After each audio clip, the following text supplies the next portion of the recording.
হঠাৎ করে একটা গায়েবী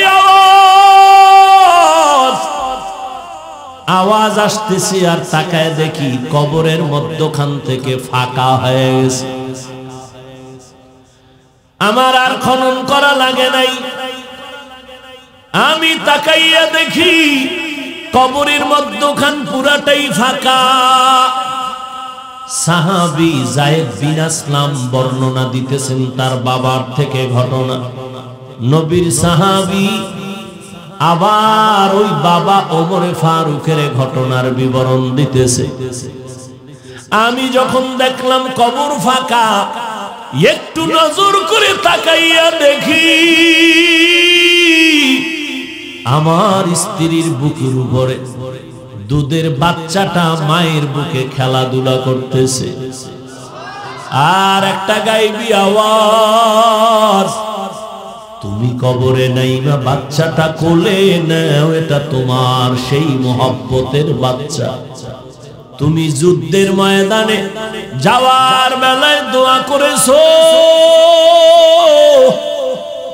আল্লাহ আমার বিবির গর্ভের বাচ্চা হেফাজত করিও।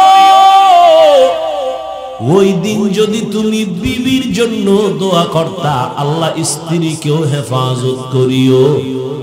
আজ আয়েশা তুমি স্ত্রীকেও সুন্দরভাবে পেয়ে যাইতা। ওমরে ফারুক ডেকে বলেন, বাবা সন্তানটাকে এত অস্বাভাবিক আদর কেন করেন? আল্লাহর বান্দা বলেন, খলিফাতুল মুসলিমিন, এই সন্তানটা আমি পাইতে গিয়া কত ইতিহাসের পেছনে রচিত হয়ে আছে আমার অন্তরে। দুনিয়ার মানুষ জমিনের মধ্যে সন্তান পায়, আব্বু কায়া ডাকে। আমার কাদের সন্তান জমিনের কোন সন্তান না, এ সন্তান হলো জমিনের নিচের থেকে আমি এনেছি, মাটির নিচের, এটা আমার সন্তান। তুমি এটা কি কও? জমিনের উপরে সবাই সন্তান পায়, তুমি জমিনের ভিতরে পাইলা কেমনে? আল্লাহর বান্দা চোখের পানি ছেড়ে কান্না শুরু করলেন। পয়গম্বরের সাহাবী যায়েদ বিন আসলাম রাদিয়াল্লাহু তাআলা আনহু তার বাবার থেকে এই ঘটনার বিবরণ দিচ্ছেন। আল্লাহর বান্দাকে ওমর বলে, আপনি বলেন আপনি সন্তান মাটির নিচের থেকে কেমনে সংগ্রহ করেছেন, কিভাবে? আল্লাহর বান্দা বলেন, ও খলিফাতুল মুসলিমিন, আল্লাহ আমাকে একটা নেককারিনী বিবি দান করেছেন, কপাল আমার ধন্য। আমি যদি একটু গাফলতি করি, আমার স্ত্রীর মধ্যে আমলের বেলায় কোনো গাফলতি নাই, আমাকে পর্যন্ত সতর্ক করে, ঘুমের থেকে আগে আগে উঠে আমাকে উঠায়, ওযুর পানিটা পর্যন্ত আগায় দেয় আমার স্ত্রী। ধন্য কপাল আমার, আমাকে যে কোনো বিপদে আমাকে সান্ত্বনা দেয়, কলিজা ঠান্ডা হয়ে যায়। আল্লাহ কইছে, চেষ্টা করা তোমার কাম, ফলাফল দেওয়ার কাম আমার আল্লাহ। আমার স্ত্রী চেষ্টার মধ্যে কোনো ত্রুটি করে নাই। খলিফাতুল মুসলিমিন হযরত ওমর ঘটনা শুনতেছেন অধীর আগ্রহে। আমার স্ত্রী নেক আমলের বেলায় আমাকে উদ্বুদ্ধ করেন। রোজা আসতেছে, নফল রোজা রাখার নিয়ত না থাকলেও স্ত্রী রাখে, আমাকেও বুঝায়, উদ্বুদ্ধ করে, আমিও রাখি। নফল নামাজ না পড়লেও আমার বিবি পড়ে, আমাকে উদ্বুদ্ধ করে, আমিও পড়ি। হঠাৎ আমার ঘরে আমার স্ত্রী একা, পেটের মধ্যে সন্তান এসে গেল, কেউ পাহারা দেওয়ার নাই। হঠাৎ করে আওয়াজ, যুদ্ধ বেঁধে গেছে বেঈমানের সাথে, আর দেরি করা যাবে না, চলো যুদ্ধের ময়দানে চলো। আমি খবর পাইয়া পেরেশান হয়ে গেলাম, আমার স্ত্রী একা অসুস্থ, বাচ্চা পেটের ভেতরে। যুদ্ধের ময়দানে কেমনে যায় এটাও আমার বড় একটা ওজর। পেরেশানির ছাপ আমার কপালে চলে আসলো। হঠাৎ আমার স্ত্রী আমার কপালের মধ্যে এই পেরেশানির ছাপ দেখে বলে, স্বামী আমার কি পেরেশানি নিয়ে ভুগতেছেন? ঘটনা যখন বললাম, আমার স্ত্রী ঠান্ডা মেজাজে হাসি মুখে আমাকে সান্ত্বনা দিয়ে কয়, আমার মাওলা আমাদের হেফাজতের মালিক,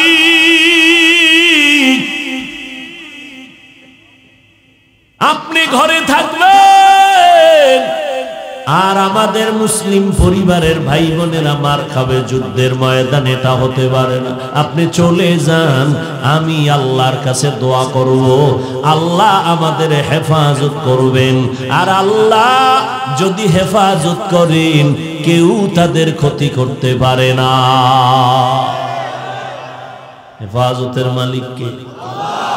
কাদের কুদরত দারি বার কামাল, আনতা রব্বি আনতা হাসবি দুল জালাল, তুহি কাদের জলিলুল্লাহ জাহাদার, বহর হালে তুহি মে। এরে পর্দার আড়ালের আম্মা জানেরা, আপনাদের জীবনটা কতই যে ধন্য। আপনারা নবীদের মায়ের মতো দামি মা, সাহাবায়ে কেরামদের মায়ের মতো মা, আলেম ও হাফেজে কোরআনের মায়ের মতো মা।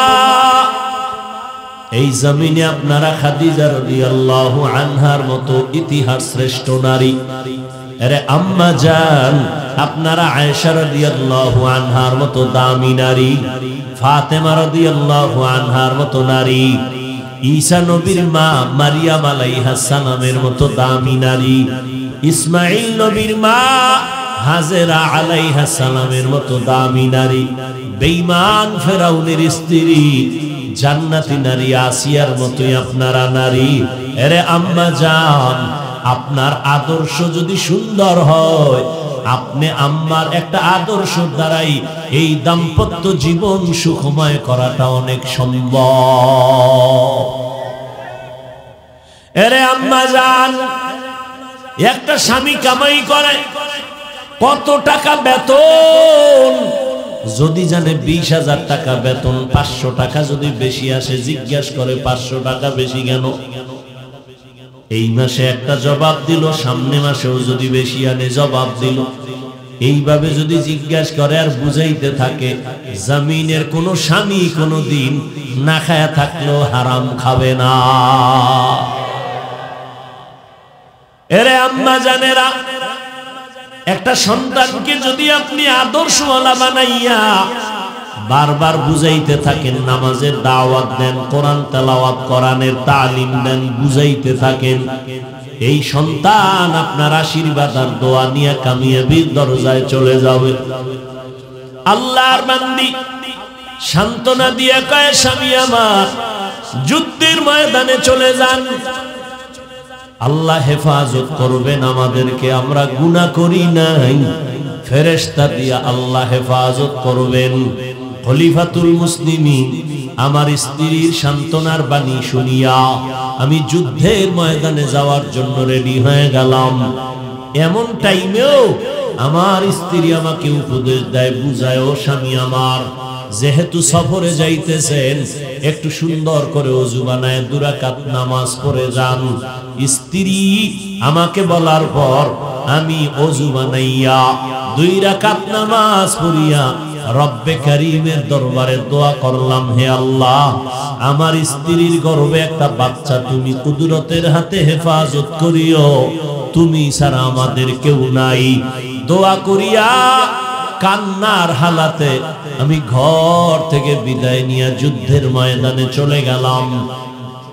আল্লাহর মহব্বতে যুদ্ধের ময়দানে যাইয়া যুদ্ধ পরিচালনা শেষ, বাড়ির দিকে রওয়ানা, গাজীর মর্যাদা নিয়ে বাড়ি রওয়ানা। হেঁটে হেঁটে বাড়িতে চলে আসলাম। বাড়ির যত কাছে আগাই কেমন যেন শরীরটা নিস্তেজ হয়ে যায়, শক্তি দুর্বল, পেরেশানি পেরেশানি ভাব।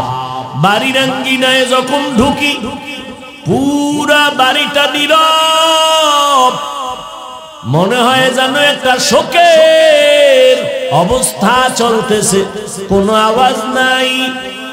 ঘর আমার কাছাকাছি যত আগাই, ঘরের কিনারায় হাজির হইয়া দরজার সামনে দাঁড়ায় সালাম দিলাম, আসসালামু আলাইকুম ইয়া আহলাল বাইত।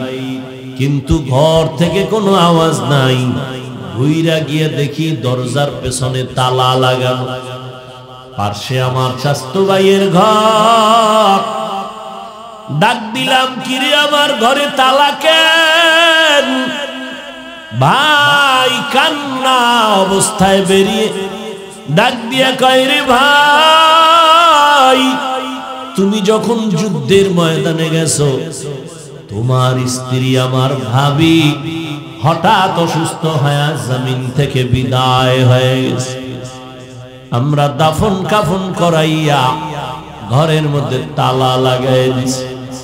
আল্লাহর বান্দা কান্না করে বলে, ভাই কপাল আমার কি পরীক্ষায় পড়ে গেলাম, চলো বিবির কবর কোথায় দিছো জিয়ারত করে আসি। সন্ধ্যাবেলা চাচতো ভাইয়ের সাথে কবরের দিকে রওনা। বাগানের ভেতরে বাড়ির পেছনে যতই সামনে আগাই কোনো লাইট নাই, বাতি নাই, কিন্তু পুরা জঙ্গল বাগান আলো আলো ভাব। যত আগাই তত দেখি আলো, তত আলো। কিনারায় যাইয়া দেখি কবরের মাঝখান থেকে একটা আলোর বাতি রকম উপরের দিকে ঝলমল করতেছে, আর ওই আলোতে পুরা বাড়ি আঙ্গিনা আর বাগান আলোকিত হয়ে আছে। কবরের মধ্যখান থেকে আলো কেন? আমি কান্না করে বেহুশ হয়ে যাইতেছিলাম। সিদ্ধান্ত নিলাম কবরটা খনন করে দেখব এই আলোটা কেন আসে। চাচতো ভাইকে বললাম, তাড়াতাড়ি যাও, কবর খনন করার হাতিয়ারটা নিয়ে আসো। ভাই হাতিয়ার আনতে রওনা। আমি একা দাঁড়ানো, মাওলার দরবারে কত কল্পনার কান্না কাঁদছে। ও মাওলা, তোমারে ভুলি নাই, তুমি এই পরীক্ষায় আমারে ফেলাইছো, সহ্য করতে পারি না রে মালিক। হঠাৎ করে একটা গায়েবী আওয়াজ আসতেছে, আর তাকায় দেখি কবরের মধ্যখান থেকে ফাঁকা হয়ে গেছে। আমার আর খনন করা লাগে নাই। আমি তাকাইয়া দেখি কবরের মধ্যখান পুরাটাই ফাঁকা। সাহাবী যায়েদ বিন আসলাম বর্ণনা দিতেছেন তার বাবার থেকে ঘটনা।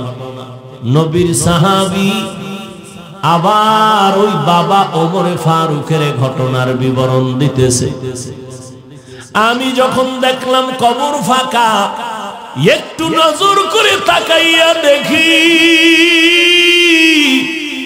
আমার স্ত্রীর বুকের উপরে দুধের বাচ্চাটা মায়ের বুকে খেলাধুলা করতেছে।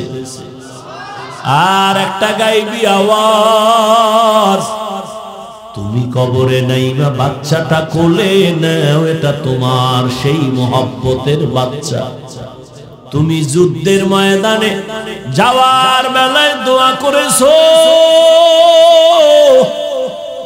আল্লাহ আমার বিবির গর্ভের বাচ্চা হেফাজত করিও। ওই দিন যদি তুমি বিবির জন্য দোয়া করতা, আল্লাহ স্ত্রীকেও হেফাজত করিও। আজ আইসা তুমি স্ত্রীকেও সুন্দরভাবে পেয়ে যাইতা। আস-সাইয়ু মিন্নি ওয়াল ইতমামু মিনাল্লাহ। বান্দার কাজ হলো চেষ্টা করো। বাচ্চা হাঁটতে পারে না, মা বাবা বাচ্চাটারে দাঁড় করায় কিছুক্ষণ ধইরা ছাইরা দেয়। এইবার পিছনে যায় হাত এভাবে করে আসো আসো, 2 কদম দিয়ে হাঁটো হাঁটো আসো। বাচ্চা 1 কদম দেয়, কাই তুইয়া ফুইরা যায়, ধাম কইরা মায়ে গিয়া আবার হাত ধইরা ফেলায়। আল্লাহ কয়, বান্দা আমি জানি তুমি চূড়ান্ত সফলতায় যেতে পারবা না, তুমি দুর্বল, কিন্তু আমি দেখবো তোমার চেষ্টা আছে কিনা, কান্নাকাটি আসেনি, ভিতরে কলবের মধ্যে জ্বালা যন্ত্রণা আসেনি, তোমার ভেতরে তামান্না, তুমি একটু কান্না আসে না, চেষ্টা করো কিনা কান্নার। তুমি জিব্বা নাড়ায় বলনি মালিক তোমার পরিচয় দাও, তোমার দেওয়া নিয়ামত খাইলাম, সূর্যের আলো, চাঁদের আলো, পানি, বাতাস, মাছ, ফলাফল, ফসল, কিন্তু তোমারে এখনো পর্যন্ত চিনলাম না। তোমার খাওয়া খাইয়া শক্তির বাড়াই করি, কোনদিন একদিন তোমার কদমে সিজদায় লুটাইয়া পড়লাম না, কোনদিন মন খুইলা মোনাজাত করতে পারি নাই। ও আল্লাহর বান্দারা, আল্লাহ বলে চেষ্টা করো। কয়দিন চেষ্টা করেছো রে বাবা? দুনিয়া পাওয়ার জন্য তো চেষ্টা কম করো নাই। টাকা লাগবে, এখন তোমাকে কক্সবাজার থেকে টেলিফোন করলে তুমি দৌড়ায় গেছো। ঢাকা যাওয়া লাগবে, তুমি দৌড়ায় গেছো। অসুস্থ রোগীরে রাইখাও চলে গেছো, টাকা লাগবে। আমার মাওলারে পাওয়ার জন্য কত কষ্ট করেছো, দিন নাই রাত নাই, দুনিয়ার জন্য চেষ্টা কম করো নাই। আমার মাওলাকে পাওয়ার জন্য কয়দিন আলেমের কাছে দৌড়াইছো, মা বাবার কাছে গিয়া দোয়া চাইছো। মা দোয়া করিও, সবাই মোনাজাতে কাঁদে, আমার চোখে পানি নেই কেন? আল্লাহর কাছে পেছনের গুনাহ থেকে ক্ষমা চাইয়া আল্লাহ কয়, বান্দা পাহাড় পরিমাণও যদি গুনাহ করো, তওবার দরজায় ফিরে আসো। নিজের বিনয়ী বানাইয়া, ছোট বানাইয়া, জবান দিয়ে আমার গোপনে মাওলাকে ডাকো আর বলো, দয়ার মালিক, এই ময়দানে আমার মতো গুনাহগার কেউ নাই। গুনার কারণে আমার হাত না পাক, চোখ না পাক, জিহ্বা না পাক। ও আল্লাহ, তোমার রাস্তায় আমি আসতে পারি না, পারলে টুপি মাথায় দিব, কিন্তু পারি না। আমি টুপি খুলি না, আর কত বান্দা টুপি মাথায় দিতেই চায় না। আল্লাহরে যদি নিজের দুর্বলতার কথা বলো, আল্লাহ টুপিটা মাথায় দিতে পারলাম না, নবীর আদর্শে দাঁড়িয়ে রাখতে পারলাম না, নামাজ পড়তে পারলাম না, শয়তানের ধোকায় পড়ে গেছি, আজ থেকে তওবা করলাম, জীবনে আর নামাজ ছাড়বো না, আর দাড়ি কাটবো না, মা বাবাকে কষ্ট দিব না, উলামায়ে কেরামের বিরোধিতায় যাব না, নবীর সুন্নতের বাহিরে চলবো না, মা বাবার দোয়া নিয়ে, উলামায়ে কেরামের দোয়া পরামর্শ নিয়ে চলবো, আর গুনার কাছেও যাব না। আমার মতো কত যুবক স্কুলে কলেজে পড়িয়াও নামাজ ছাড়ে না, চাকরি করে নামাজ ছাড়ে না, রাস্তায় গাড়ি চালায় নামাজ ছাড়ে না। আমি কেন পারবো না?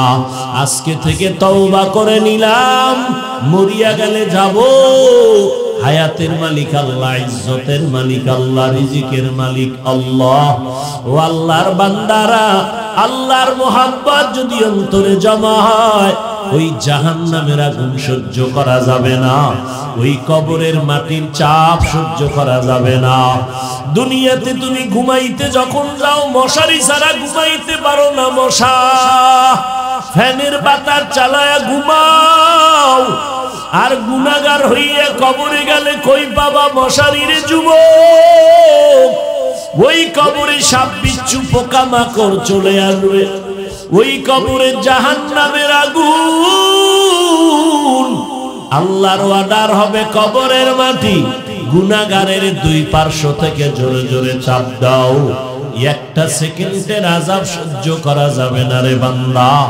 আল্লাহর কাছে তওবা করো, তবে সবার কপালে তওবা নসিব হবে না। এই জমিনে আবু জাহালের মতো শক্ত অন্তরওয়ালা কিছু মানুষ, বয়ান শুনিয়াও দিল নরম হবে না। আর একদল ওমরের মেজাজওয়ালা মানুষ, ইয়াদের অন্তরে হঠাৎ আল্লাহর ভয় আসবে, কবরের আযাবের কথা আসবে, তওবা করবে, কান্না করবে, আল্লাহ গুনাহ তো করেছি আর করব না, নামাজ ছাড়া তো জীবন কম কাটাই না, আর নামাজ ছাড়বো না, আয় আল্লাহ মাফ করে দাও। আমার আল্লাহ তওবাকারী তওবা এমন ভাবে কবুল করে নিবেন, বান্দা মনে হয় যেন জীবনে একটা গুনাহ করে নাই। আল্লাহর কাছে তওবার যদি নিয়ত হয়, খাঁটি অন্তর যদি তৈরি হয়, মুনাফিকি না থাকে, খাঁটি তওবার নিয়তে দুটো হাত আমার আল্লাহকে দেখাইয়া দাও। আয় আল্লাহ হাতগুলো কবুল করে নেন, তওবা কবুল করে নেন, তওবার উপরে মজবুত হইয়া চলার মতো তৌফিক দান করেন, আমিন। যখন হাঁটা শুরু করবেন তখনও শুরু হবে কোন পা দিয়া? পেছ লাগার কথা, কিন্তু বের হতে হবে বাম পা দিয়া। জুতার মধ্যে প্রথম পাও ঢুকবে ডান, হাঁটা শুরু হবে ডান। কেমনে তরতিব করবেন? বাম পা দিয়া বের হইয়া বাম জুতার উপরে পা রাখবেন, জুতার ভিতরে না উপরে, এরপরে ডান পা ঢুকাবেন, এরপরে বাম পা ঢুকাবেন, দোনো পা জুতার ভিতরে লেবেল হয়ে গেল। এবার ডান পা দিয়া কদম শুরু। জান্নাত পাওয়া এত সোজা। এক সাহাবী আবু হুরায়রা রাদিয়াল্লাহু তাআলা আনহুকে বলেন, ও আবু হুরায়রা, নবীজির একটা হাদিস আমাকে শুনান তো। আবু হুরায়রা রাদিয়াল্লাহু তাআলা আনহু তিনি বলেন, আসেন শুনাই। বসাইয়া বলতেছেন, নবী আমাকে একটা হাদিস শুনাইছেন, এমন অবস্থার মধ্যে যখন একটা ঘরের ভিতরে আমি আর নবী ছাড়া কেউ নাই। এটা বইলেই বেহুশ হয়ে গেছে, চিৎকার দিয়া। কিছুক্ষণ পর হুশে আসার পরে আবার এই এক কথা, ওই হাদিসটা আপনাকে শুনাবো যেই হাদিসটা রসুল আমাকে শুনাইছেন এমন হালাতে যখন রসুল আর আমি আবু হুরায়রা ছাড়া কেউ ছিল না। আবার চিৎকার দিয়া বেহুশ হয়ে গেছে, আবার হুশে আসছেন, আবার বলতেছেন রসুল আমাকে হাদিসটা মোহব্বত লাগায় শুনাইছেন। এমন এক অবস্থার মধ্যে যখন একটা ঘরের ভেতরে আমি আর রসুল ছাড়া কেউ নাই, আবার বেহুশ। কয়বার হইল? তিনবার। হুশে আইসা চতুর্থবার বলে, নবী হাদিস শুনাইছেন কিয়ামতের ময়দানে দুনিয়ার সমস্ত আহলে হকদের নজরে নিশ্চিত জান্নাতি তিনটা মানুষ, আল্লাহ তাকে হাজির করবেন তিনজনকে। এরা জান্নাতি না জাহান্নামী? কথা বলেন। দুনিয়ার নজরে কি জান্নাতি? এই তিনজনকে রাসূল বলেন আল্লাহ সামনে দাঁড় করাইয়া তিনজনের হালাত জিজ্ঞাসা করবেন একজন একজন, আর বলবেন, এই জাহান্নামের ফেরেশতা, এদের হাতে হ্যান্ডকাপ লাগায় জাহান্নামে নিয়ে যাও। এমন কোন তিন ব্যক্তি নিশ্চিত দুনিয়ার আলেম, দুনিয়ার হক্কানীদের নজরে জান্নাতি, কিন্তু আল্লাহ তদন্ত করে করে করে করে বলবেন, এই প্রথম সিরিয়ালের জনকে জাহান্নামে নাও, দ্বিতীয় সিরিয়ালের ব্যক্তিটাকেও জাহান্নামে নাও, তৃতীয় সিরিয়ালের ব্যক্তিকেও জাহান্নামের শিকল লাগায় নিয়ে যাও। বড় কঠিন কথা। দুনিয়ার সবার নজরে তারা জান্নাতি, জাহান্নামী হওয়ার কোন কায়দাই দুনিয়ার নজরে নাই। মাওলার কুদরতের নজরে কি জাহান্নামী। এ সাধারণ কোন বান্দা না, বড় দামি বান্দা তিনজন। বড় কঠিন কথা। قال النبي صلى الله عليه وآله وسلم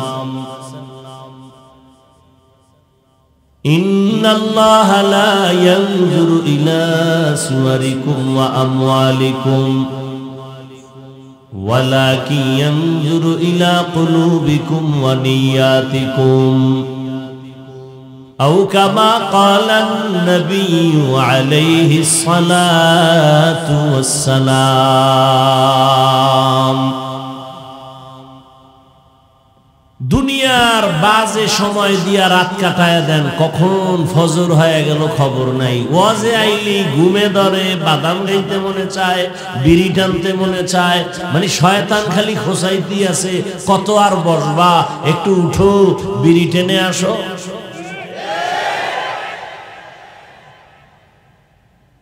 ওই যে আমি বলি না, যারে শয়তানে ধরে কাম থুইয়া কাম করে।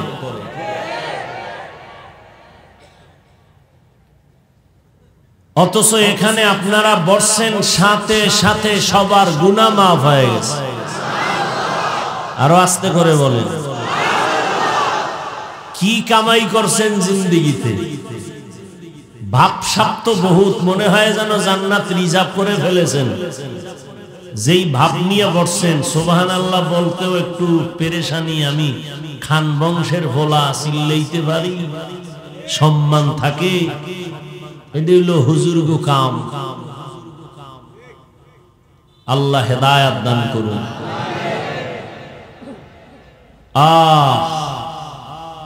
এখানে যতক্ষণ এই মজলিসটা চলমান, ততক্ষণ অনবরত আল্লাহ তাআলা রহমত বর্ষণ করবেন, এবং এই পুরা প্যান্ডেলকে ফেরেশতারা হাতে হাত লাগায়া বেষ্টন করে আছেন। বিশ্বাসের নাম ঈমানদার, অবিশ্বাস করলে বেঈমান। এবং আশ্চর্য, এই রকম এক মজলিস আল্লাহ আরশে আজিমে ফেরেশতা দিয়ে মিলায় দিয়েছেন।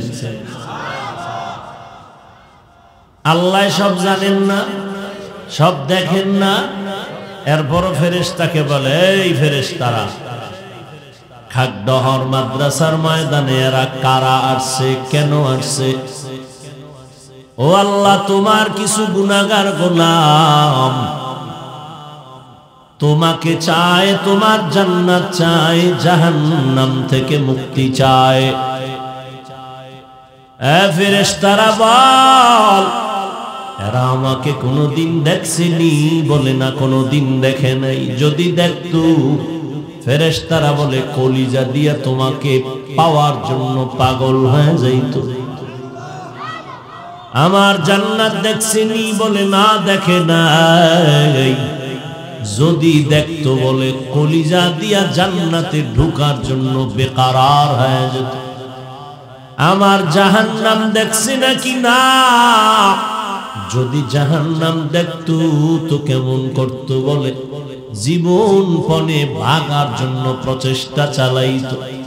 ফেরেশতারা, তোদের সাক্ষী বানায় বলতেছি, তোরাই তো এক সময় বাধা দিছিলি মানুষ বানাবার কোনো প্রয়োজন নেই, এরা আমার ইবাদত করবে না।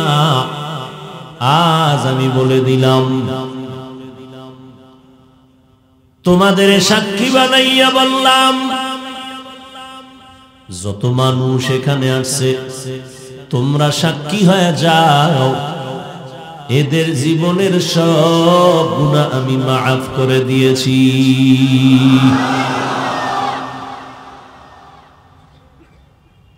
এত বরকতের মজলিস, তাই এমন একটা মজলিস দোয়া করতে দেরি, কবুল হতে দেরি না। কারণ আমার আমিন কবুল হওয়ার গ্যারান্টি নাই।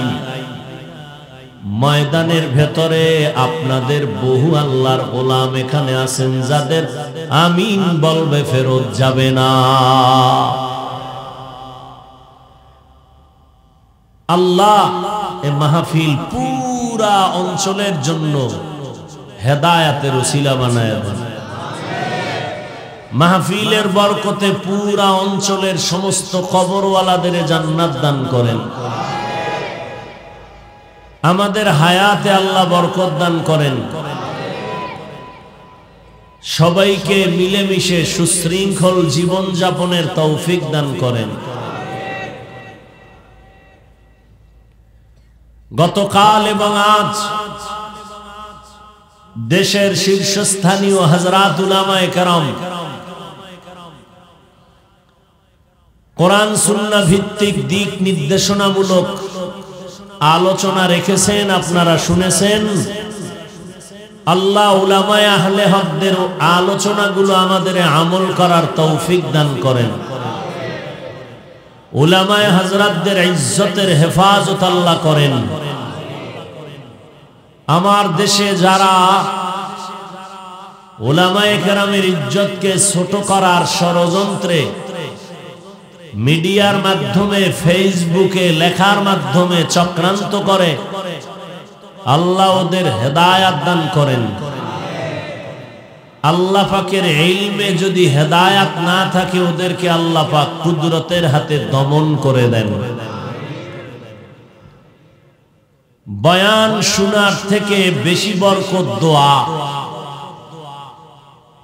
কিন্তু আমরা বয়ান শোনার খুব আবেগ নিয়ে বসি, দোয়ায় শরীক হতে চাই না। দীর্ঘদিন ধরে এই প্রোগ্রামের প্রচারণা, অনেকেই পাক্কা নিয়ত করেছিলেন আসবেন, জরুরি কারণে আসতে পারেননি। এদের কারণটা আসলেই যদি জরুরি হয় তো না আসলেও আসার সওয়াব পেয়ে যাবেন। কিন্তু দুঃখ তাদের জন্য যারা এসেছেন কিন্তু প্যান্ডেলে ঢুকতে পারেন নাই। এই আপনারা কি শুরু করলেন? বয়ান শুরু করলাম না, এর মধ্যে গজব শুরু। তো আপনি বসতে পারবেন না, ঢুকলেন কেন? ওই আমার আরো ভাইরা দাঁড়ায় আছে, এদের মতো দাঁড়াইয়া ফাঁকে ফাঁকে গিয়া বিড়ি টানতা, কেউ দেখতো না, কারো ক্ষতিও হতো না। কপাল খারাপ হইলে কি করা? আল্লাহ হেদায়াত দান করুন।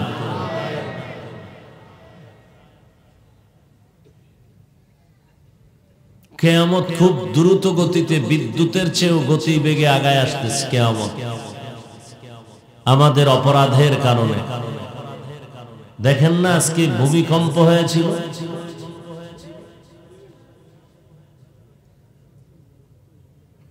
ভয় পাইয়া উঠে গেলাম ঘুম থেকে, কাঁচা ঘুম, ফজরের পরে ঘুমাইছি, রাত্রে তো ঘুমাইতে পারি নাই, আর ঘুমই হলো নাই ভয়ে। বিল্ডিং শুদ্ধা কাঁপে। চিন্তা করলাম মাত্র কয়েক সেকেন্ড, আল্লাহ যদি এটা 1 মিনিট রাখে, তা জমিন ধ্বংস করতে তো 1 মিনিটও লাগে না, সব শেষ।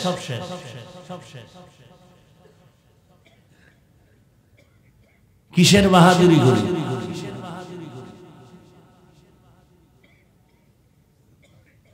করোনা গেল, এখন ডেঙ্গু এসে করোনার থেকেও বেশি মানুষের প্রাণ কেড়ে নিল। কেমন জানি শুধু গজবের মাত্রা বেড়ে যাচ্ছে।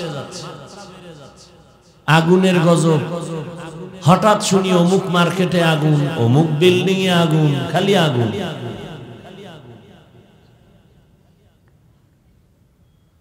এরপর আমরা সোজা হই না। ওই যে বললাম, যারা ওয়াজের প্যান্ডেলে ঢুকেন নাই, এরা কোথায়? দোকানপাটে গল্প গুজবে আড্ডা দিতেছে। কেউ মহিলা প্যান্ডেল তাওয়াফে আছে। হাসিয়েন না, হাসির কথা বলি নাই। লজ্জা থাকলে কান্নার কথা। লজ্জা নাই তো।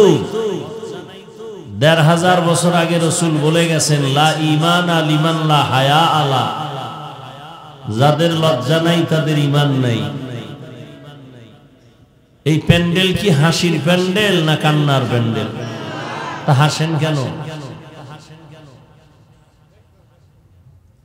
আল্লাহ বলেন ফাল ইয়াযহাকু কালিলা, কম হাসো, ওয়াল ইয়াবকু কাসীরা, বেশি কাঁদো।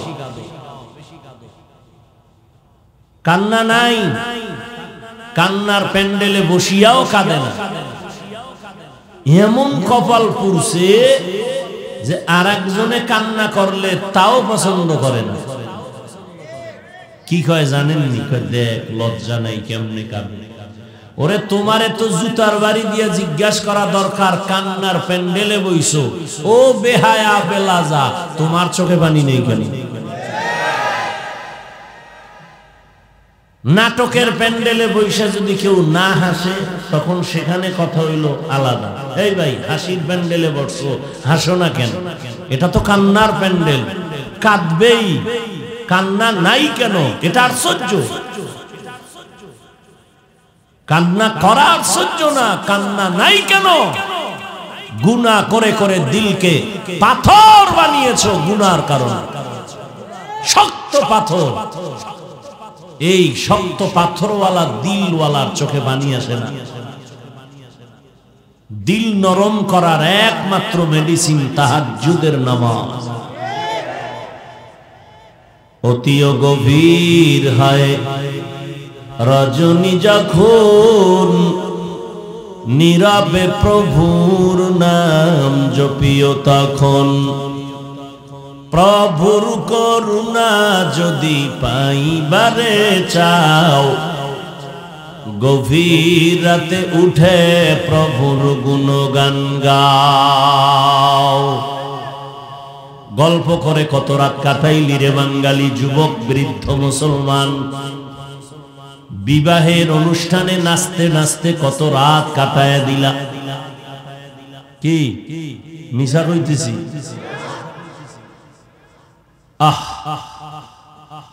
মাওলায় যদি তোমার ভিডিও ক্লিপটা টেনে দেয়, এমন একটা রাত কি দেখাইতে পারবা?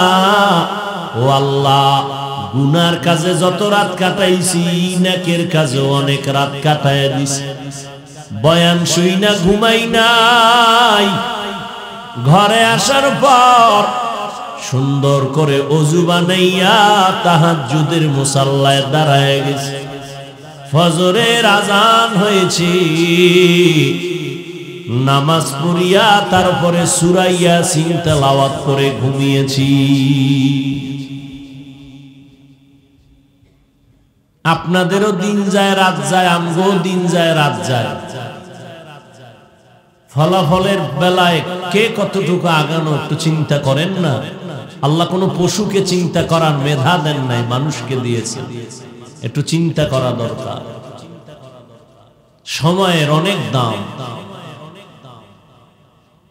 সময়কে যারা কাজে লাগিয়েছে তারা মরিয়া অমর হয়ে আছে। ইতিহাসের পৃষ্ঠা তাদেরকে বারবার স্মরণ করায়। মানুষ কলিজা দিয়া দোয়া করে। ও যুবক, কি জীবনে অর্জন করেছো বলো তো? মরে গেলে কি তোমাকে কেউ মোহাব্বতে স্মরণ করে দোয়া করবে এমন কোন কাজ করছো জীবনে? মায়ের সাথে বেয়াদবি, বাবার সাথে বেয়াদবি, এমন একটা মানুষ নাই যার সাথে তুমি খারাপ আচরণ করো নাই। সারাটা রাত মোবাইল সামনে নিয়ে শুধু গুনাহ দেখেছো সারা রাত। শিক্ষকের সাথে বেয়াদবি, ওলামায়ে কেরামের সাথে বেয়াদবি, চতুর্মুখী অভিশাপ তোমার কপালে। এমন একটা কাজ তুমি করো নাই যে কাজে খুশি হয়ে কেউ দোয়া করবে, যে কারণে মোনাজাতে অনেকে কান্না করে, তোমার চোখে পানি আসে না। কার অভিশাপ যেন তোমার কপালে লেগে আছে। এটা একটা জীবন হইল, জীবন ভর খালি মানুষের কষ্টই দিলা, কারো উপকার করতে পারলা না। তুমি একটা মানুষ, অথচ তোমার মতো আবার কত যুবক আছে 5 ওয়াক্ত নামাজ পড়ে, মা বাবার খেদমত করে, আলেমদের দোয়া নিয়ে চলে। নাই? তোমার মতোই যুবক, তোমার লাইনেই পড়ে, জীবনে মাদ্রাসায় পড়ে নাই। এতবার বলার পরেও কি আপনাদের কানে ঢুকে নাই? আমি বয়ান ছেড়ে দিব? হ্যাঁ, কি মনে হয় আমি মোমেন শাহী না আসলে আমার না খাইয়ে মরা লাগবে? বয়ান নাই দেশে, কষ্ট কইরা চলাফেরা করি। সে জোহরের নামাজ পড়ে বয়ান করলাম নেত্রকোনা, মাগরিবের নামাজ পড়ে বয়ান করলাম গাজীপুর, ঢাকা।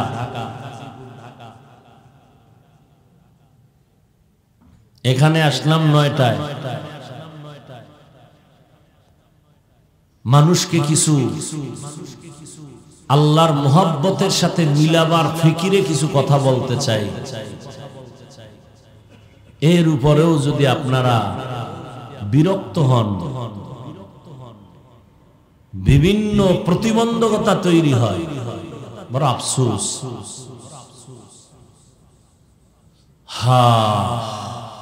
আল্লাহ আপনি কুদরতের দ্বারা আমাদেরকে হেদায়েত দান করেন। নিষেধ করার পরেও ওই পিছনে ওই পার্টি, নিষেধ করার পরেও। আশ্চর্য বিষয়, আমরা এমন মুরব্বীর থাপ্পড় আর লাথি খাইয়া দোয়া নিয়া এই স্টেজে বসছি, যারা বয়ান করার সময় মানুষ গলা কাটা মুরগির মতো ময়দানে চিল্লাইতো।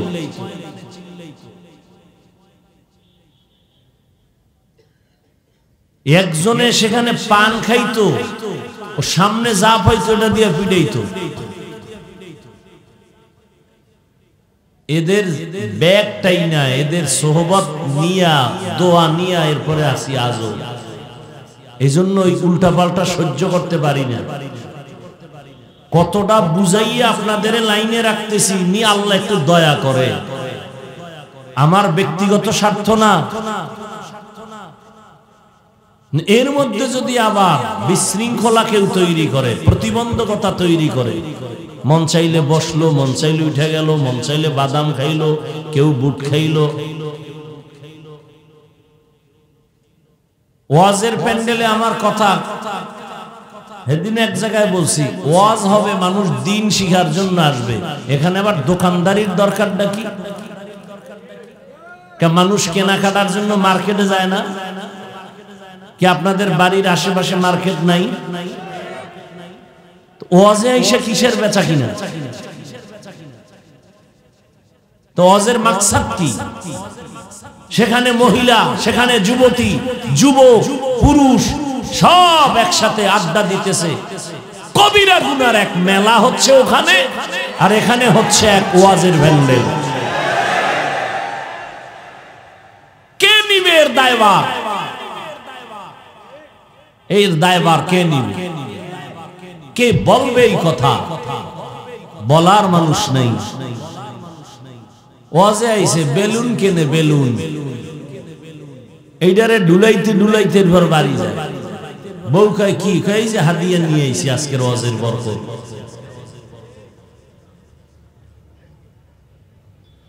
আহ, এ জীবনে না করিলাম বন্দেগী, গুনাহ করে কাটাইলাম জিন্দেগী। তওবা করে আবার তওবা ভাঙ্গিলাম,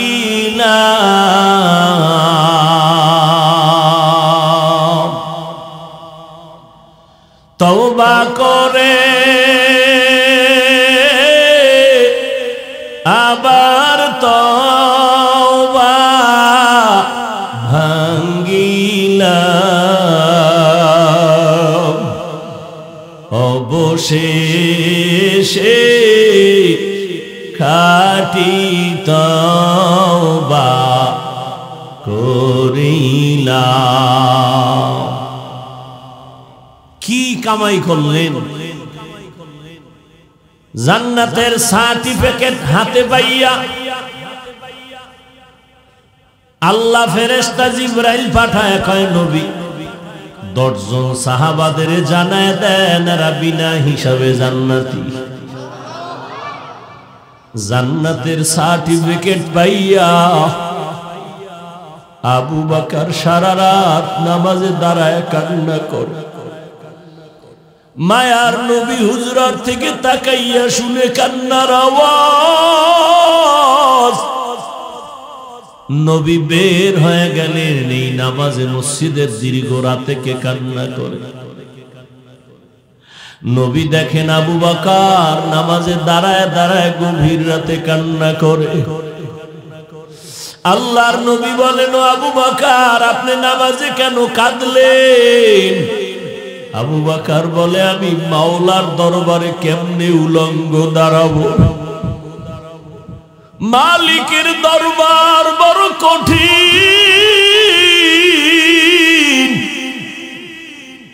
যেখানে আপন বলতে কেউ থাকবে না। একদিকে সূর্যের গরম, অপরদিকে জাহান্নামের গরম। চতুর্মুখী আওয়াজ। আল্লাহ নিজেও রাগান্বিত আওয়াজ তুলে বলবেন, লিমানিল মুলকুল ইয়াউম লিল্লাহিল ওয়াহিদিল কাহ্হার। ও যুবক, তোমরা কি মনে মনে ভাবতেছো মাওলার কোরআন বুঝি মিথ্যা? আজকে যদি একটা যুবক দাঁড়ায় বলতে পারো, হাফিজ ভাই কোরআনের মধ্যে একটা ভুল পাওয়া গেছে, যদি প্রমাণটা দিতে পারো, আমি এখন দাড়ি কেটে ফেলবো, আমি এখন জামা ফালাইয়া প্যান্ট শার্ট টাই লাগায় রাস্তায় গান শুরু করব, আমি আল্লাহর বিরুদ্ধে কথা বলবো, নামাজের বিরুদ্ধে কথা বলবো, একটা ভুল পারলে কোরআন থেকে বের করে দেখাও। তুমি কে? তোমার থেকে বড় বড় মহাপণ্ডিত ১৫০০ বছর পর্যন্ত অপচেষ্টা কম করে নাই। আল্লাহর কোরআনের একটা ভুল বের করার অপচেষ্টা করিয়া তারা ব্যর্থ হয়ে গেল। অনেকে ব্যর্থ হইয়া কালেমা পড়ে মুসলমান হয়ে গেছে। ও যুবকেরা, জবানটা নাড়াইয়া আমার মাওলার একটু জানায় দাও, আমার মাওলার কোরআন সত্য না মিথ্যা? কত পার্সেন্ট সত্য? ওই আল্লাহর কোরআনে কি জান্নাতের বয়ান আসেনি? ওই আল্লাহর কালামে কি জাহান্নামের বয়ান আসেনি? কে জান্নাতে যাবে, কে জাহান্নামে যাবে, আল্লাহ তাও বয়ান করেছে। ইন্নাল আবরারা লাফি নাঈম ওয়া ইন্নাল ফুজ্জারা লাফি জাহিম। নেক আমলওয়ালারা জান্নাতি, যারা গুনাহগার তারা হবে জাহান্নামী। তবে তওবার দরজা খোলা আছে। চির জাহান্নামীও যদি মাওলার কাছে 2 ফোঁটা চোখের পানি ছেড়ে কান্না করে, আমার মাওলা কয়, সন্তান যখন কান্না করে মা বাবার মায়া মোহাব্বত বাড়ে, কাছে টানে আর কোলে নেয়, চুমু খায়। ছাত্র যখন কান্না করে শিক্ষকের কাছে নিজের বিনয়ী ভেসে দুর্বলতা প্রকাশ করে। কান্না দেখে শিক্ষকের মায়া মোহাব্বত বাড়ে, কাছে টানে আর চুমু খায়। ওই শিক্ষক আর মা বাবার থেকে আমার আল্লাহর মায়া মোহাব্বত কি কম? দুনিয়ার ভিতরে আল্লাহ 1% মায়া দিয়া বাকি 99% আল্লাহ আলাদা জমা রাখছেন। তোমার কান্নায় যদি মা বাবার দিল নরম হয়, ওস্তাদের দিল নরম হয়, আমার মাওলার অন্তর কেন নরম হবে না? এক ফোঁটা চোখের পানি ছেড়ে যদি ডাক দিতে পারো, আল্লাহ আমার মতো গুনাহগার কেউ নাই, তুমি দয়া করে মাফ করে দাও। আল্লাহ ঘোষণা দেয়, এক ফোঁটা চোখের পানির বিনিময়ে আমি তোর জন্য জাহান্নামের আগুন হারাম করে দিব। এটা কান্নার মঞ্চ, নাটকের মঞ্চ না। এখনো দিলকে সোজা করো রে বাবা।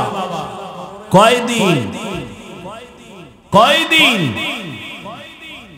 কত বড় বড় বাহাদুর বিদায় হয়ে গেল।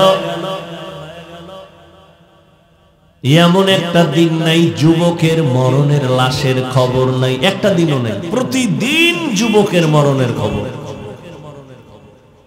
পানির তলে ডুবে গেছে, গাড়ির নিচে অ্যাক্সিডেন্ট হয়ে গেছে, মায়ের কাছে বইলে গেছে বাইক নিয়ে যাইতেছি, শহর থেকে আসবো 1 ঘন্টা। 1 ঘন্টা পার হয়ে গেছে, বাবা আসে না, মায়ের অন্তরে দাগ কেটেছে। টেলিফোন করে ধরে না। 1.5-2 ঘন্টা পর কে যেন ব্যাক করে কয়, তোমার ছেলের নিয়ে নেও, লাশ হয়ে রাস্তায় পড়ে আছে। কি বাহাদুরি করি। والذين جاهدوا فينا لنهدينهم سبلنا والله لمع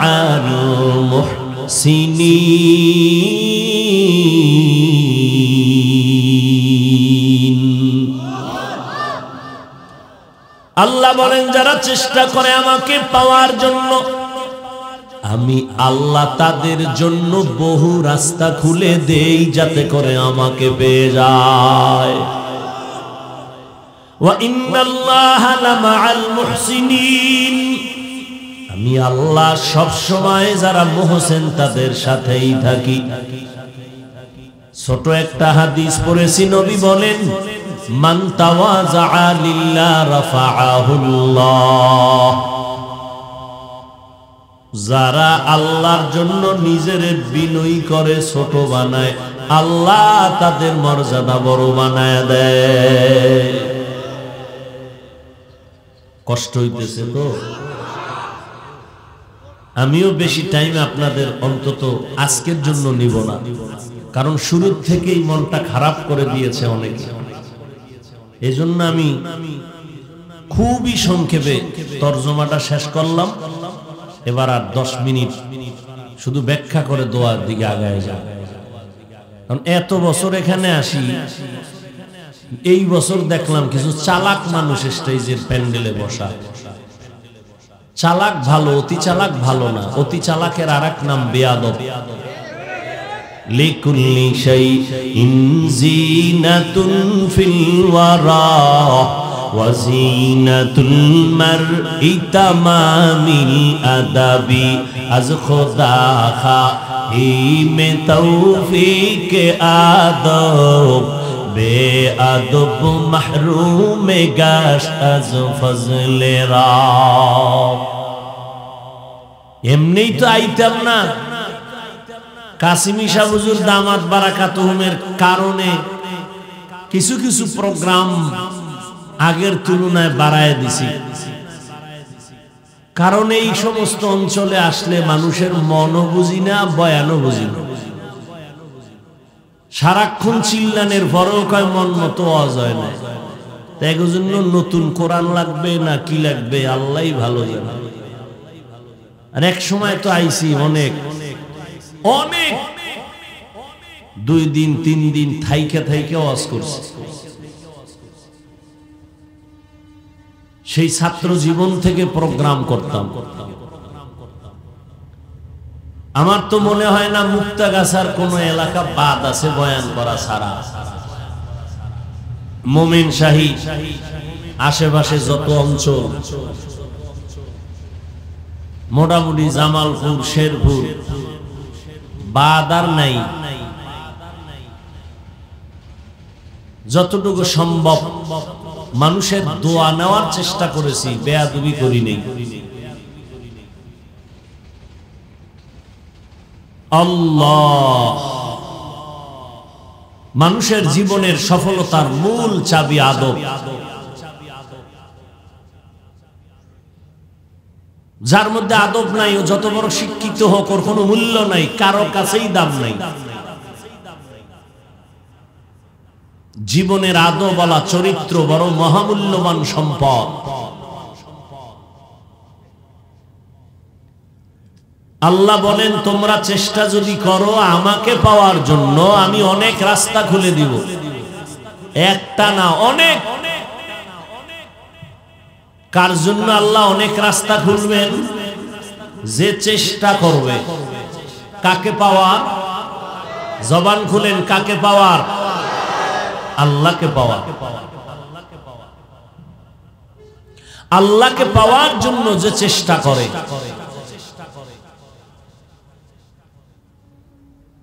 আস-সা'য়ু মিন্নি ওয়াল ইতমামু মিনাল্লাহ। বান্দার কাজ চেষ্টা করা, পূরণ করবেন কে? আল্লাহ। চেষ্টা করো বান্দা, দরজা খুলে দিবেন আমার আল্লাহ। জান্নাত পাওয়া অনেক সহজ, আবার অনেক কঠিন। আপনারাও মুসলমান, আমিও মুসলমান। আপনার আল্লাহ আমার আল্লাহ এক, নবী এক, কোরআন এক, কাবা এক, ধর্ম এক, কালেমা এক। অথচ আমি টুপি মাথায় না দিলে লজ্জা লাগে, আর আপনি কেমন মুসলমান ভিআইপি, টুপি মাথায় দিতে লজ্জা লাগে। আমি দাড়ি কাটতে লজ্জা পাই, আর আপনি রাখতে লজ্জা পান। কত ভিআইপি আপনি মুসলমান। আমি মসজিদে না ঢুকলে লজ্জা পাই, আপনি মসজিদে ঢুকতে লজ্জা পান। মুসলমান। আল্লাহ হেদায়েত দান করুন। বড় কঠিন বিষয়। ওয়াল্লাযীনা জাহাদু ফীনা লানাহদিয়ান্নাহুম সুবুলানা। যারা অন্তর দিয়া চেষ্টা করে আল্লাহ পাওয়ার জন্য,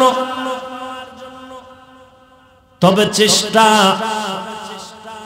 এক দিক থেকে হলে হয় না। এক হাতে তালি বাজে না, বিনা বাতাসে পানি নড়াচড়া করে না। বাচ্চা কান্না না করলে মা খানা দেয় না। এই জমিনের মধ্যে আল্লাহ ভালোবাসার চাদরের মধ্যে সবাইকে ঢুকায়া দিয়েছেন ভালোবাসা। ছোট ছোট ভালোবাসা দিয়া মালিকের ভালোবাসার পরীক্ষায় পাশ করার চেষ্টা করো। মাকে ভালোবাসো কেন? বাবাকে ভালোবাসো কেন? ওই মা তোমার আপন, কিন্তু ওই মায়ের থেকেও আমার আল্লাহ আরো আপন। আমার মা আমাকে খানা দেয়, আমার বাবা বস্ত্র দেয়, কিন্তু আমার বাবা আমার কণ্ঠ দেন নাই। আমার বাবা আমার জন্য সূর্য বানায়া দেন নাই। আমার প্রয়োজনে বাতাস আমার আব্বা দেন নাই। আমার কথা বলার মেশিনটা চালু রাখার ক্ষমতা আমার আব্বা দেয় নাই।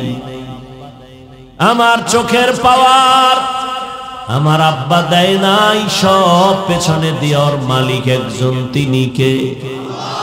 কাদের কুদরত দারি বরকামাল, আনতা রব্বি আনতা হাসবি যুল জালাল। তুহি কাদের জলিলুল্লাহ জাহাদার, বহর হালে তুহি মেরা নিগাহদার। দুই ভাই যদি মিল না হয়, ওখানে ভাইয়ের মধ্যে ভালোবাসা ফুটে না। দাম্পত্য জীবন, স্বামী আর স্ত্রীর মন যদি এক না হয়, ফুলের বাগানে ফুল ফুটে না। ঠিক নেই? ওমরে ফারুক বসে আছেন মসনদের ভেতরে, খেলাফতের আদালতে। হঠাৎ তাকায় দেখেন এক আল্লাহর বান্দা একটা শিশু বাচ্চা কাঁধের মধ্যে নিয়ে বড় আদর করতেছে। খলিফাতুল মুসলিমিন ওমরের নজর পড়ে গেল। ওমর ডাক দিয়া কয়, বাবা শুনিন, এই বাচ্চাটাকে যাতে যারে এত আদর করেন, বলে আমার সন্তান। এত আদর কেন করেন? এটা তো স্বাভাবিক আদরের থেকেও বেশি হয়ে গেল।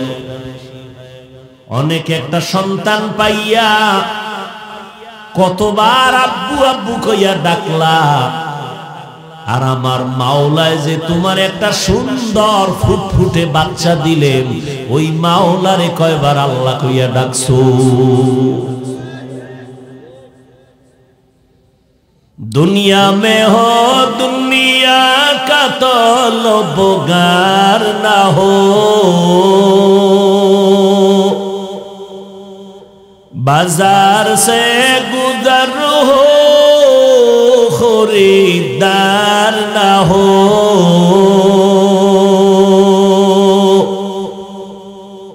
दुनिया में हो दुनिया का तलबगार ना हो, बाजार से गुजर हो खरीदार ना हो। ये दुनिया एक मिसले कागज फूल है, ये दुनिया एक मिसले कागज फूल है। जिंदगी में बंदगी तू कर नहीं, जिंदगी में बंदगी तू कर नहीं, जिंदगी में बंदगी शर्मिंदा है, जिंदगी बे बंदगी शर्मिंदा है। এরে আল্লাহর গোলাম ওমরে ফারুক ডেকে বলেন, বাবা সন্তানটাকে এত অস্বাভাবিক আদর কেন করেন? আল্লাহর বান্দা বলেন, খলিফাতুল মুসলিমিন, এই সন্তানটা আমি পাইতে গিয়া কত ইতিহাসের পেছনে রচিত হয়ে আছে আমার অন্তরে। দুনিয়ার মানুষ জমিনের মধ্যে সন্তান পায়, আব্বু কায়া ডাকে। আমার কাদের সন্তান জমিনের কোন সন্তান না, এ সন্তান হলো জমিনের নিচের থেকে আমি এনেছি, মাটির নিচের, এটা আমার সন্তান। তুমি এটা কি কও? জমিনের উপরে সবাই সন্তান পায়, তুমি জমিনের ভিতরে পাইলা কেমনে? আল্লাহর বান্দা চোখের পানি ছেড়ে কান্না শুরু করলেন। পয়গম্বরের সাহাবী যায়েদ বিন আসলাম রাদিয়াল্লাহু তাআলা আনহু তার বাবা থেকে এই ঘটনার বিবরণ দিচ্ছেন। আল্লাহর বান্দাকে ওমর বলে, আপনি বলেন আপনি সন্তান মাটির নিচের থেকে কেমনে সংগ্রহ করেছেন, কিভাবে? আল্লাহর বান্দা বলেন, ও খলিফাতুল মুসলিমিন, আল্লাহ আমাকে একটা নেককারিনী বিবি দান করেছেন, কপাল আমার ধন্য। আমি যদি একটু গাফলতি করি, আমার স্ত্রীর মধ্যে আমলের বেলায় কোনো গাফলতি নাই, আমাকে পর্যন্ত সতর্ক করে, ঘুমের থেকে আগে আগে উঠে আমাকে উঠায়, ওযুর পানিটা পর্যন্ত আগায় দেয় আমার স্ত্রী। ধন্য কপাল আমার, আমাকে যে কোনো বিপদে আমাকে সান্ত্বনা দেয়, কলিজা ঠান্ডা হয়ে যায়। আল্লাহ কইছে, চেষ্টা করা তোমার কাম, ফলাফল দেওয়ার কাম আমার আল্লাহ। আমার স্ত্রী চেষ্টার মধ্যে কোনো ত্রুটি করে নাই। খলিফাতুল মুসলিমিন হযরত ওমর ঘটনা শুনতেছেন অধীর আগ্রহে। আমার স্ত্রী নেক আমলের বেলায় আমাকে উদ্বুদ্ধ করেন। রোজা আসতেছে, নফল রোজা রাখার নিয়ত না থাকলেও স্ত্রী রাখে, আমাকেও বুঝায়, উদ্বুদ্ধ করে, আমিও রাখি। নফল নামাজ না পড়লেও আমার বিবি পড়ে, আমাকে উদ্বুদ্ধ করে, আমিও পড়ি। হঠাৎ আমার ঘরে আমার স্ত্রী একা, পেটের মধ্যে সন্তান এসে গেল, কেউ পাহারা দেওয়ার নাই। হঠাৎ করে আওয়াজ, যুদ্ধ বেঁধে গেছে বেঈমানের সাথে, আর দেরি করা যাবে না, চলো যুদ্ধের ময়দানে চলো। আমি খবর পাইয়া পেরেশান হয়ে গেলাম। আমার স্ত্রী একা, অসুস্থ বাচ্চা পেটের ভেতরে, যুদ্ধের ময়দানে কেমনে যায় এটাও আমার বড় একটা ওজর। পেরেশানির ছাপ আমার কপালে চলে আসলো। হঠাৎ আমার স্ত্রী আমার কপালের মধ্যে এই পেরেশানির ছাপ দেখে বলে, স্বামী আমার কি পেরেশানি নিয়ে ভুগতেছেন? ঘটনা যখন বললাম, আমার স্ত্রী ঠান্ডা মেজাজে হাসি মুখে আমাকে সান্ত্বনা দিয়ে কয়, আমার মাওলা আমাদের হেফাজতের মালিক,